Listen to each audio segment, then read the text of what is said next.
For generations, humanity has gazed into the cosmos, not merely searching for planets or distant suns, but seeking the peculiar, the inexplicable, the anomalies that defy all known laws. The James Webb Space Telescope was conceived for this very reason, to pierce through the universe's background noise and reveal what lurks in the void. Yet, nothing could have prepared us for its latest discovery.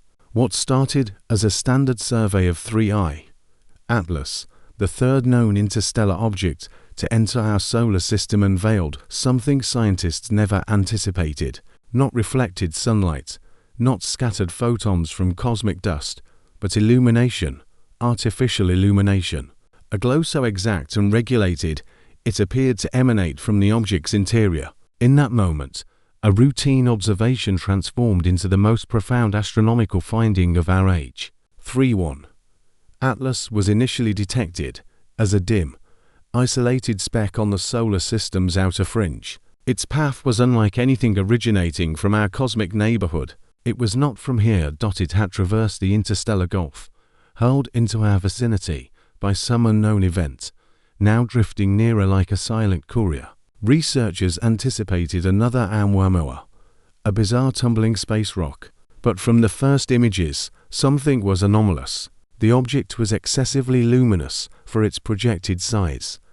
Its brightness didn't align with its physical dimensions or makeup, and more peculiarly, that luminosity never wavered, never faded, never flared as comets typically do when ejecting gas and dust. This was no icy rock. Its light remained unnervingly constant, as if it wasn't reflecting the sun, but was powered from within. Thus, telescopes across the planet focused on it. Ultimately, James Webb, our species' most sophisticated orbital observatory, was assigned to decipher its mystery. Positioned 1 million miles from Earth at Lagrange point 2, Webb was engineered to detect the undetectable. Its sensors don't merely observe light, they perceive heat. What they discovered stunned the global scientific community. The object wasn't just reflecting sunlight, it was emitting its own thermal signature, centralized, radiating from its core. Natural entities do not behave this way. A comet shines because solar rays bounce off its frozen surface, but this object gleamed like an activated machine. Thermal analysis disclosed something even more disquieting. The heat was not uniform. It pulsed faintly, erratically, almost rhythmically. And that pulse wasn't random. It cycled in subtle intervals, implying it could be more than simple geology. It could be technology. Hypotheses flooded in from NASA, ESA, and premier astrophysics institutions. Could this be radioactive decay from exotic elements? Subsurface friction from its journey? The presence of alien isotopes beyond our science? One by one, these theories collapsed under evidential weight. What remained was the possibility no one dared articulate. 3I. Atlas might not be natural at all. Its trajectory was too exact, its rotation too stable. Its absence of a cometary tail seemed intentional, as if something protected it from solar radiation. Then came the most alarming finding. Its surface reflectivity, or albedo, was nearly perfect in sections, not like ice, not like dust, but like polished metal. This wasn't merely a rock. This was structured, engineered, constructed. But the most condemning evidence came from the light itself. Photometric analysis showed Atlas wasn't broadly reflecting light like a natural body dot.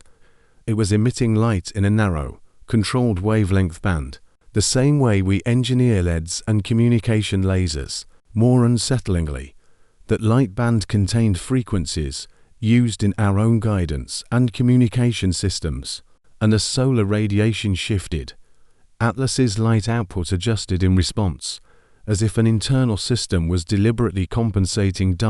It did not flicker randomly. It pulsed in a pattern just beyond human perception. Some astronomers proposed it might be broadcasting. Others murmured a darker notion, that it might be listening. Initially, the emissions from 3I, Atlas seemed like chaos, a smear of electromagnetic noise across the spectrum, the kind of cosmic background static every radio telescope has ever detected, random spikes, white noise. But scientists have learned a vital lesson from ages of staring into the abyss. The universe does not expend energy without cause. So, data teams persisted. They filtered the signal, cross-referenced it with every known natural source of electromagnetic activity: pulsars, quasars, cosmic ray bursts, even the cosmic microwave background. It still didn't match. Something about it was too ordered. They delved deeper. Teams from MIT and Harvard performed Fourier transforms, mathematical tools to break a signal into its periodic components. Any pattern hidden in the static would be revealed. And that's when the ordinary noise fractured like a wall concealing a hidden passage. Beneath the apparent randomness was a repeating pulse, not the kind a natural object emits, not the slow, steady rhythm of a pulsar or the fading hum of a black hole's accretion disk, but something far more intentional. The intervals were precise, repeating in near-perfect cycles with just enough variation to avoid being purely mechanical. It was structured, almost elegant, as if a whisper had been woven into the noise, concealing meaning within chaos. This was no accidental emission. This was a signal.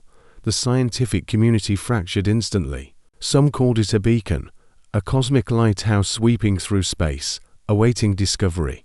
Others theorized it wasn't intended for us at all, that 3I, Atlas, was engaged in a constant data stream, a form of interstellar telemetry, sending information back to its point of origin. What unsettled everyone most wasn't just the signal's presence, it was its consistency. From the first moment James Webb detected it, the pulse never altered, not once in frequency, amplitude, or rhythm. That implied purpose. If this were natural, it should have evolved over time. Radiation should have caused decay. Its signal should have drifted or weakened as it traveled through the solar system, yet it remained steadfast, as if designed to do exactly that. Then came a more chilling observation, when the object passed through regions of denser solar wind, when cosmic radiation spiked, when Earth-based observatories monitored it simultaneously from multiple continents. The signal shifted slightly, not enough to break its pattern, but enough to suggest it was aware of its surroundings. Some researchers quietly proposed a disturbing hypothesis. What if this signal wasn't just broadcasting? What if it was listening, too? If true, this meant Atlas wasn't just a rock humming with alien energy. It was an instrument, an active agent in the space around it, transmitting and potentially receiving information in real time.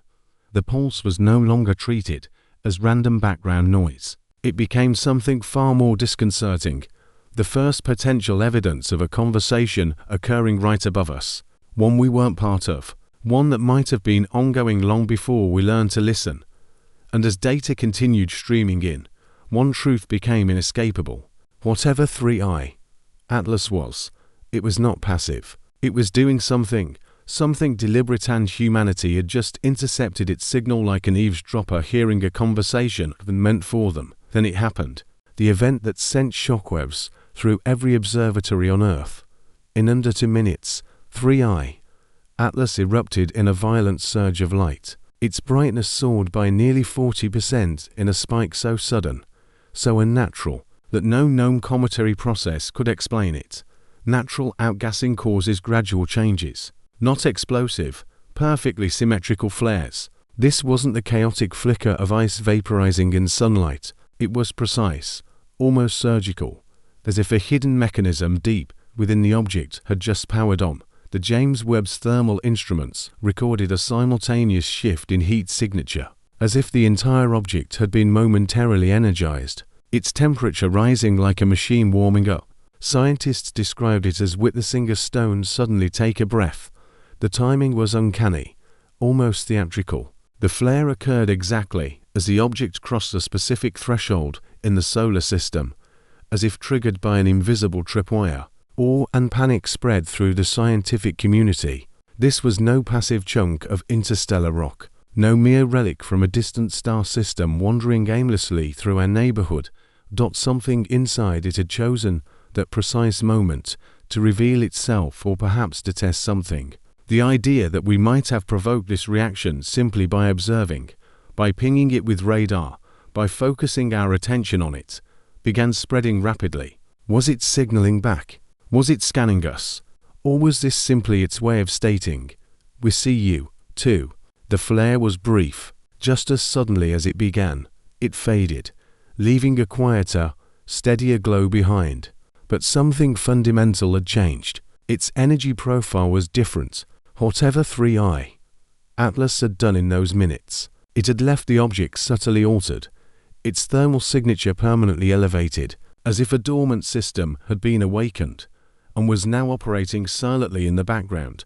Humanity was no longer observing a passive star traveler. We were staring at something alive with intent, something that had just turned its gaze back toward us.